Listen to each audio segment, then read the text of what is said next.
Nada Não, e a mesmo. defesa do Trump foi para o Bolsonaro, nenhum dos caras do 8 de janeiro, Uhum, ninguém que tá preso, a Zambelli, que o Bolsonaro nunca viu, nunca conheceu, nunca deu pix, uhum. nada. O Daniel Silveira, que ele deu o indulto. E na época eu falei, meu, esse indulto aí não vai, ele vai ser preso. Me descascaram, cara, me descascaram. E principalmente, o Trump, cara, ele tá fazendo o que interessa para ele. Assim, nos Estados Unidos, que eles jogam para debaixo do tapete a lista do Epstein, Uhum. a lista do Didi. E aí, o Bolsonaro, ele teve um lance de vender relógios nos Estados Unidos e a Apex, que era o... Tem foto do pai do Cid, lá da Polícia Federal, que o pai do Cid estava anunciando coisas para vender. Dentro da Apex, seria dentro da Apex. A Apex, ela foi transformada em status de embaixada pelo Bolsonaro. A Apex é uma agência, cara, no meu ponto de vista, para que serve, né? Fecha isso daí. Mas enfim, eles mantiveram aberto. E aí, o Bolsonaro deu caráter de embaixada. Então, dentro de uma embaixada, você só pode fazer atividades diplomáticas. Você não pode vender coisas. E aí, o pai do Cid estaria dentro da embaixada, uma foto dele pegou no reflexo, vendendo lá joias, que o Bolsonaro teria ganho ali nas Arábias, ou coisa parecida. Então, isso por si, vai fazer uma coisa dessa você, que é um mortal, você já estaria preso nos Estados Unidos. Eles estão deportando os caras que faz postagenzinha. O Eduardo Bolsonaro fez um vídeo e falou: ó, vamos aqui nos alinhar com o PCO, cara. E o cara do PCO defendendo Hezbollah, Hamas, ISIS. Se qualquer cidadão comum fizesse uma postagem dessa, já estava expulso dos Estados Unidos. Aliás, o Farol já fez a denúncia do Eduardo por esse vídeo aí. Vamos ver. Lá pro ICE. E como o Trump, no governo dele, foi para debaixo do tapete lista de Didi, Epstein, talvez também o do Bolsonaro, porque no meu ponto de vista, eu trabalhei com o FBI na OEA. Eles não faziam, se você falasse, ó, eu recebi aqui que tem tal chegada de pó aí. Não, não, você tem que dar tudo resumido pra gente. Agora, se você dá resumido para o FBI, eles fazem. Pode até o primeiro escalão, não, que é político, mas o segundo escalão, cara, já é aquele. Igual no filme do Lobo de Wall Street. O cara ele tem autonomia para fazer. É um país diferente, pelo menos é o que eu achava. Então eu pensei, a Polícia Federal do Brasil já mandou tudo do Bolsonaro ali mastigado, né? Venda de relógio, o Cid, cara, ele foi ali em casa de penhor, bicho. E eles entraram, eu acho que foi, é, teria entrado com avião presidencial. Pô, quando você entra com avião presidencial, o teu visto é só para fazer diplomacia. Você não pode vender relógio, não pode fazer nada. E aí o Cid falou: eu vendi a pedido do Bolsonaro. E aí ele, cada vez que entrava no Brasil, trazia US$ 10.000, uma parada dessa. Ele falou no depoimento.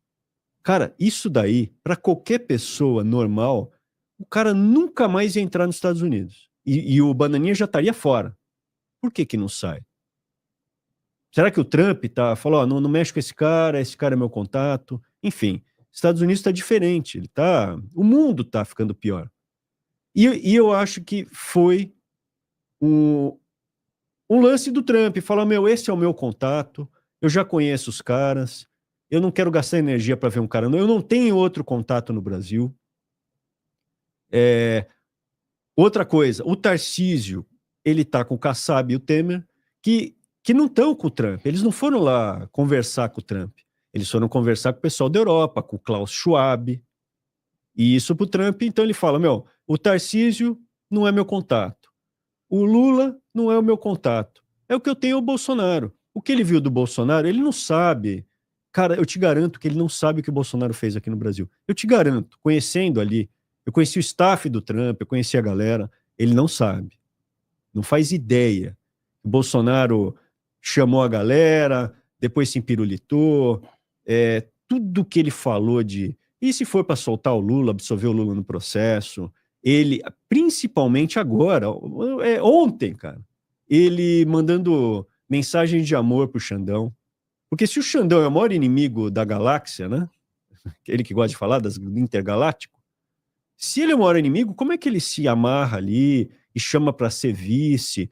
Ele vai na Paulista, quando o Magno Malta começa a falar mal do Xandão, ele bate no Magno Malta, o Carluxo olha feio. Por quê? Não pode falar mal do Xandão, hein?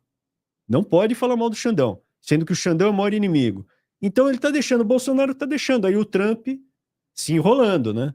Porque se as pessoas souberem, se o americano souber que o Eduardo Bolsonaro, por isso que é importante o vídeo do Eduardo eu assisti de novo. Ele fala ali no final, eu tenho certeza, a gente vai chegar num denominador comum, que se a gente conversar, a gente vai... Ele está falando, eles vão chegar num denominador comum. Ele diz assim, olha, por que não conversar com o Ciro Gomes, com o PCO do Rui Pimenta, ou até mesmo, quer dizer, o PCO não é o pior, ou o PDT do Brizola. O PCO para ele é um meio termo de esquerda, assim, é uma esquerda mais ponderada. E aí o vídeo do Rui Pimenta falando assim, ó, tá aqui a bandeira do ISIS, do Hezbollah, do Hamas, ó, estamos com ele, ó, aplaudindo, cara. Se o americano souber que o Trump tá amarrado com o Bananinha, que dá esse tipo de declaração, ó, vamos conversar com esses caras. Imediatamente, o primeiro que o Trump se ferra. O Trump se ferra, porque o americano não aceita isso não, cara. Você falou ontem no programa, assistam Além da Imaginação de ontem. Você falou ontem do lance do Baal, que levaram a estrutura do Baal ali de Palmira. O Arco de Palmira. O Arco de Palmira. E o americano falou, não, aqui não, cara. Aqui não. O americano, ele é cristão. Na sua maioria, ele não aceita esse tipo de coisa. E o americano, cara, teve muita gente que morreu, muito americano que morreu ali de ISIS, Hezbollah e Hamas, para deixar, falar, não, a gente chega no... Fala para o americano para chegar num denominador comum com esses caras. Gabriel? Não existe denominador comum, né? E, inclusive, a gente comentou a respeito disso há pouco tempo, essa questão da revolução socialista, comunista, aponta sempre para a mesma direção, né? Inclusive hoje, aqui, passando por ocasião, já que é a data, né? Se a gente pensar mesmo aqui na Revolução Constitucionalista Paulista, né? Você vê como o Brasil, você mesmo comentava aí anteriormente, o quanto isso aqui piorou e quanto o mundo como um todo piorou. 1932, né, a gente está falando aí 93 anos atrás, a gente teve a Revolução aqui em São Paulo, lutando contra o Vargas, que era um ditador, que deu um golpe em 1930. Então, 2 anos depois, não 2 anos depois, logo quando ele deu o golpe, ele estabeleceu interventores locais. Então, você não tinha mais um governador, uma governança local, você tinha um emissário dessa burocracia do Vargas cuidando de cada um dos entes da federação. Pois bem, as pessoas, de fato, olha, não dá mais, a gente precisa ter uma Constituição, a gente precisa ter uma lei, a gente não pode viver no arrepio da lei, tem que ter uma Constituição. E aí foi o grande marco lá, 9 de julho de 32, foi Martins, Miragaia, Drauzio Camargo, MMDC. Então, essas pessoas morreram no embate direto com os milicos da época lá, contra o pessoal lá do Vargas. Então você vê, esse mesmo espírito paulistano foi se perdendo ao longo do tempo, e hoje aí eu vi uma pesquisa ontem, que 67% de apoio aí pro Fred Krueger governador, né? Então o cara carioca aqui, uma desgraça São Paulo. Ele é líder 2 vezes do ranking de furtos e roubos no estado de São Paulo. Líder 2 vezes. 2023 e o último ano. Então, a violência tem piorado aqui sistematicamente. Então, na série histórica, ele é líder 2 vezes. E tem 67% de aprovação no estado de São Paulo. Ué, aonde estão os apoiadores de Tarcísio de Freitas? É uma pergunta interessante para a gente fazer, porque assim, tudo aqui em São Paulo vai piorando ao longo do tempo. Hoje a gente celebra aqui um feriado local. O PCC comemorando, né? O PCC cobrando 100 mil reais de quem sair da favela e for pro CDHU. Exato. Não, é isso mesmo. O narco-estado nesse nível, que chega no ponto do seguinte, olha, você está sendo tirado de uma favela e levado para uma habitação popular, que é subsidiada pelo governo. mas você tem 5 anos para me devolver 100 mil, que é o dinheiro que você me deve. Então esse apartamento que você vai morar, que é subsidiado via Minha Casa Minha Vida ou qualquer outro programa assistencialista nesse sentido, você vai ter que vender a casa e dar 100 mil para o partido. É assim que funciona aqui em São Paulo. E a pessoa é achacada. E nada acontece. Nada acontece. Né? Inclusive, há fatos aí muito complicados em relação, inclusive, ao secretário de segurança aqui de São Paulo. A mansão, Recentes, né? de mansões, sempre mansões, a né? mansão é a ponta do iceberg, né? Quando aparece a mansão. Exato, mas sempre mansão, é um triplex, é uma mansão. Então, cada hora aponta numa direção.